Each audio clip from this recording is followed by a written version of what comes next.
Autostrada A24 is an Italian motorway connecting Rome to Teramo, and it is the road that Daniel Katz was traveling on when he decided to create the now famous independent film company A24.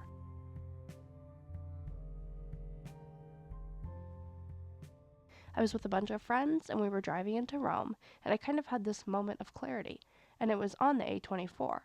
And in this moment, I was like, now it's time to go do this. The company was founded in 2012 by Katz, along with David Fenkel and John Hodges. Based in New York City, the company produces and distributes tons of art house films. Daniel Katz was formerly a film industry finance expert and was aware that independent films rarely make much profit, which is why the company began solely as a film distributor, buying the rights to independent films at film festivals. Historically, this is the difference between a production company and a distributor. Oftentimes, companies take on production and distribution and then partner with exhibitors like AMC to show the films. Indie films, however, produce films, then travel to film festivals like Sundance in the hope that a distributor will buy the film, and then handle the distribution and exhibition. A24 promoted films without the financial risk of production, and it allowed them to build unique and nourishing relationships with young filmmakers, establishing themselves in the industry. The company isn't genre specific, however, over the years they have created their own genre of films. The film world we live in is heavily dominated by major franchises. Indie used to be understood as the way of low-budget filmmaking outside the traditional studio schedule, but it has since morphed into an aesthetic.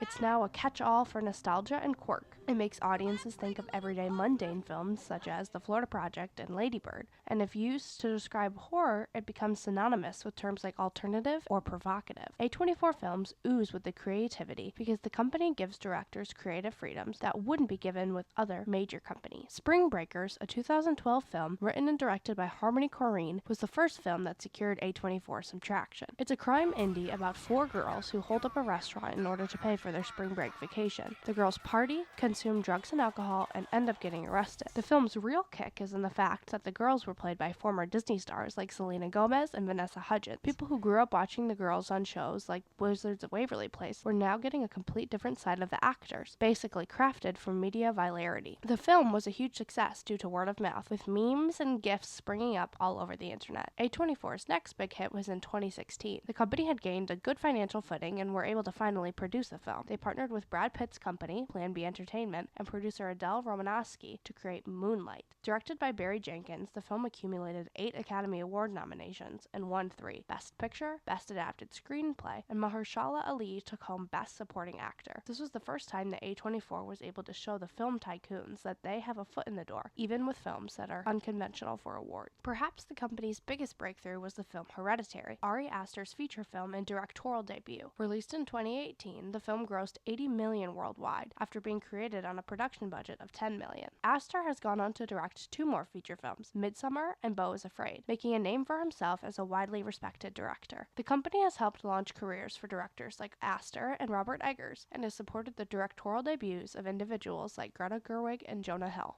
A24 has grown without the giant industry backing.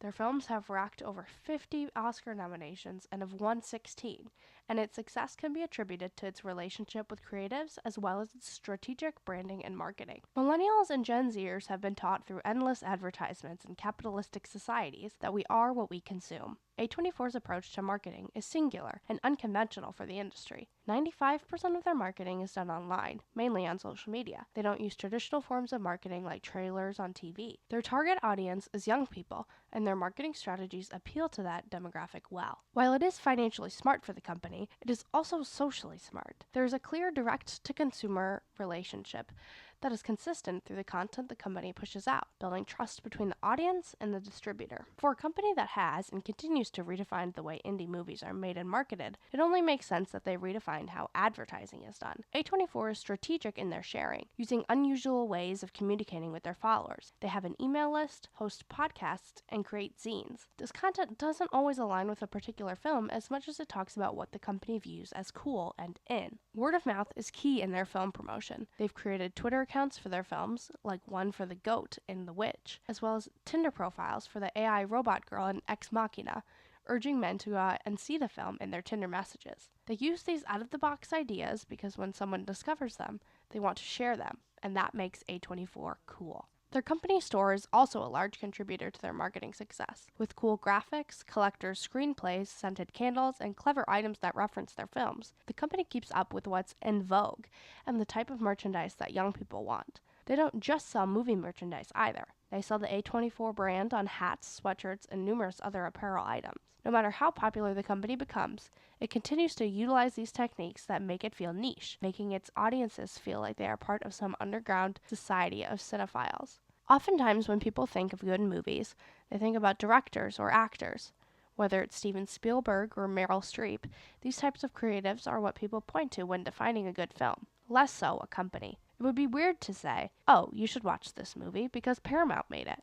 And yet, that's what people say about A24. The logo at the beginning of the film serves as a symbol for the film that's going to be a little more weird than usual. This begs the question, what makes an A24 film so cohesive? In other words, what makes an A24 movie an A24 movie? A24 films typically tell character-centered stories subjectively. Instead of doing an objective, character-detached film, the films tell the stories through the character's point of view. Since film is a visual medium, cinematography has a large role to play in storytelling, especially subjectively. In films told objectively, the lighting and colors tend to be more neutral, while A24 films use expressionist lighting and color to lift the story over reality. It allows the audience to get transported into the character's head, seeing their mood and perspective rather than seeing the world as it is in reality. A24 films look and feel the way they do because of the artistic freedoms of their directors. When Barry Jenkins was making Moonlight, the company told him he could practically do whatever he wanted, and the film still ended up having the quintessential A24 look and feel. Reflecting on this experience, Jenkins said, "Yeah, they don't need to know what it's about. They just need to know how it feels." And that seems to be a common theme amongst the films in A24's collection. Importantly, A24 works with directors who have strong artistic vision. Oftentimes their vision is carried through their films, and the vision is so deep-seated that they are easily identifiable. Robert Eggers, for example, is famous for his catalog of historical horror films, which are often dark and desaturated in their cinematography. They also focus on narrative depth while writing their films, and are innovative in their storytelling techniques. In the show Euphoria and in the film Midsummer, the directors utilize emotional realism. Both works show the highs and lows of emotion,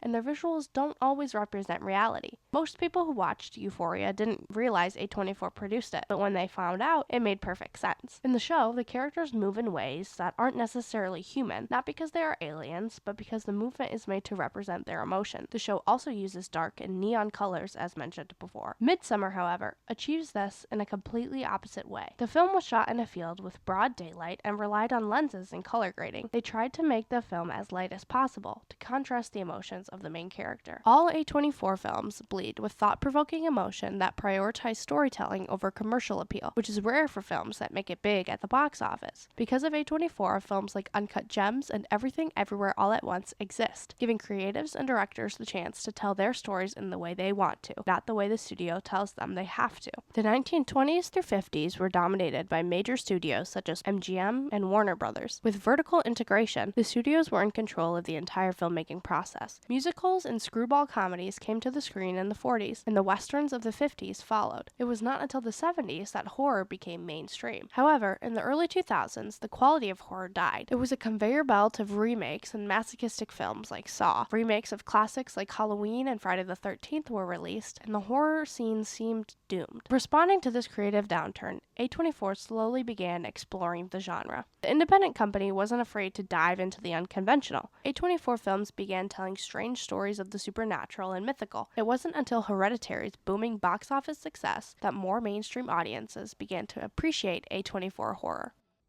While A24 horror has become somewhat of a genre of its own, the films are more akin to psychological thrillers than what we know as horror. The atmospheric, slow burn, and character-centered storytelling invites psychological questions. The films rely heavily upon the subtle evocation of dread as opposed to relentless violence or knee-jerk scares. Horror is a malleable genre, and A24 shows just how far it can be stretched. Folk horror is a substantial genre for the company, described as ancient wisdoms that have long been repressed and forgotten. forgotten that rise up again, often to the consternation of a complacent modern man. Films like The Witch, Midsummer, and The Green Knight all fall into this category. The Witch, directed by Robert Eggers, and Midsummer, directed by Ari Aster, both follow young women who push past the patriarchal values of their societies, and narratively, they are reflective of a masculine, rational anxiety about the feminine, irrational. Folk horror begs the question, what if the old ways were right? In both of the films, the answer is yes, and the young women given to the societies that they tried so hard to rise above. Both films also utilize psychedelic imagery, as both main characters ingest mind-altering substances, signifying the entry into an older place defined by pagan tradition, transcending their more modern world. Another A24 folk horror film, The Green Knight, is an adaptation of the 14th century poem Sir Gawain and the Green Knight, written by an unknown author. The film, directed by David Lowery, is less about the anxieties that folk horror is centered around, and more about the aesthetic of the film. It uses folklore, a rural setting, and isolation to get its point across, which is a different point than the previously mentioned films. Folk horrors have been a large hit for A24, as they fit in with the psychological questioning and deep messaging of their catalog. However, the company has proven that they can go in many different directions. Films like Under the Skin and Green Room explore the dark sides of society, as well as our own anxieties about our world. However, Hereditary is the film that stands out the most. The film, directed by Ari Aster, uses horror as a vehicle to explore grief and family turmoil. Hereditary investigates themes of generational trauma by writing devil-worshipping into the angst and resentment that travels through the family. The death of the family matriarch sets everything in motion, following the blueprint for psychological thrillers. External events trigger an inner crisis in the main character. The film throws a fork in that road, however, when who seems to be the main character is killed off, shifting the crisis along through the rest of the family members. All of A24's films are incredibly unique in all aspects, and ironically enough,